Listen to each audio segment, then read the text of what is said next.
സനുബ, നോർക്കയ്ക്ക് ലഭിച്ച കണക്കുകൾ പ്രകാരം 24 പേരാണോ മരിച്ച മലയാളികളുള്ളത്?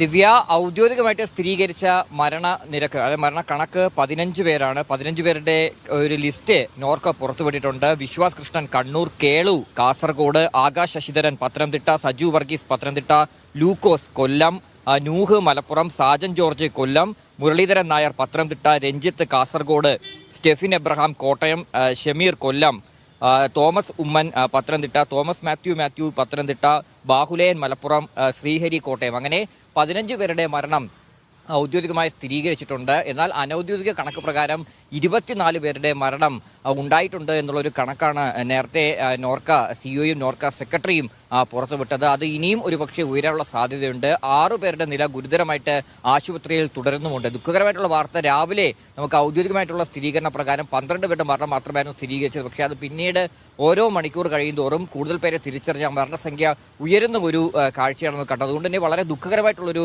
കാര്യമാണ് കേരളത്തിനെ സംബന്ധിച്ചിടത്തോളം ഇത്രയും പേരുടെ ഒരു മരണം ഈ കുവൈറ്റിൽ സംഭവിച്ചു എന്നുള്ളത്.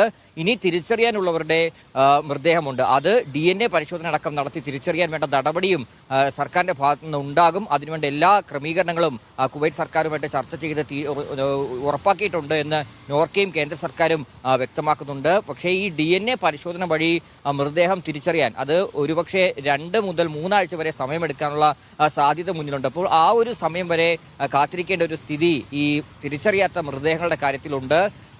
ഈ മരിച്ചവരുടെ മൃതദേഹം നാട്ടിലെത്തിക്കാൻ വേണ്ട നടപടിയും നോർക്കയുടെ ഭാഗത്തു നിന്നും സംസ്ഥാന സർക്കാരിന്റെ ഭാഗത്തു നിന്നും കേന്ദ്ര സർക്കാരിന്റെ ഭാഗത്തു നിന്നും നടന്നുകൊണ്ടിരിക്കുകയാണ്. കുവൈറ്റ് സർക്കാരുമായിട്ടൊക്കെ ചർച്ച ചെയ്ത് ഇതിനു വേണ്ട ഒരുക്കങ്ങളും നടന്നുകൊണ്ടിരിക്കുകയാണ്. പ്രത്യേക വിമാനത്തിൽ മൃതദേഹം ഇന്ത്യക്കാരുടെ മുഴുവൻ മൃതദേഹവും ഓരോ സ്ഥലത്തായിട്ട് എത്തിക്കാൻ വേണ്ട ഒരു കാര്യമാണ് നിലവിൽ കേന്ദ്ര സർക്കാർ ആലോചിച്ചുകൊണ്ടിരിക്കുന്ന. അക്കാര്യം നോർക്കയുമായിട്ട് അടക്കമുള്ള ചർച്ചകൾ നടത്തിയിട്ടുണ്ട്.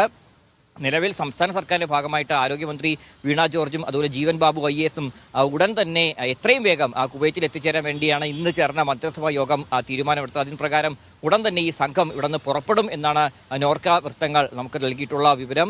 അവിടെ വേണ്ട ഈ പറയുന്ന പരിക്കേറ്റ് ചികിത്സയിൽ കിടക്കുന്നവരുടെ അടക്കം ചികിത്സയുടെ കാര്യത്തിൽ അടക്കം ഓരോ തീരുമാനം കൈക്കൊണ്ടിട്ട് ഒരുപക്ഷെ നാട്ടിൽ ഇവർക്ക് വിദഗ്ധമായിട്ടുള്ള ചികിത്സ വേണമെന്ന് ആവശ്യമുള്ളവരെ നാട്ടിലെത്തിച്ച് ചികിത്സിക്കാനും വേണ്ട സൗകര്യങ്ങൾ ഒരുക്കുമെന്ന് നോർക്ക വ്യക്തമാക്കിയിട്ടുണ്ട്. അതിനുവേണ്ട എല്ലാ തയ്യാറെടുപ്പുകളും നടത്തിക്കൊണ്ടിരിക്കുകയാണ്. ഇനിയിപ്പോൾ ഈ 15 കഴിഞ്ഞ് 24 പേരുടെ മരണം അനൗദ്യോഗികമായിട്ട് സ്ഥിരീകരിച്ചിട്ടുണ്ട്. അവരുടെ പേരുവിവരങ്ങൾ കൂടി ലഭ്യമാക്കി അതുകൂടി പുറത്തുവിടാൻ വേണ്ട നടപടികളാണ് നിലവിലിപ്പോൾ നോർക്ക സ്വീകരിച്ചുകൊണ്ടിരിക്കുന്നത്. എന്നാലും ഏറ്റവും ആദ്യമായി ചെയ്യേണ്ടത് ഈ മൃതദേഹങ്ങൾ നാട്ടിലെത്തിക്കാൻ വേണ്ട നടപടി എത്രയും വേഗം കൈക്കൊള്ളുമെന്നുള്ള കാര്യമാണ് നോർക്ക അറിയിച്ചിട്ടുള്ളത്.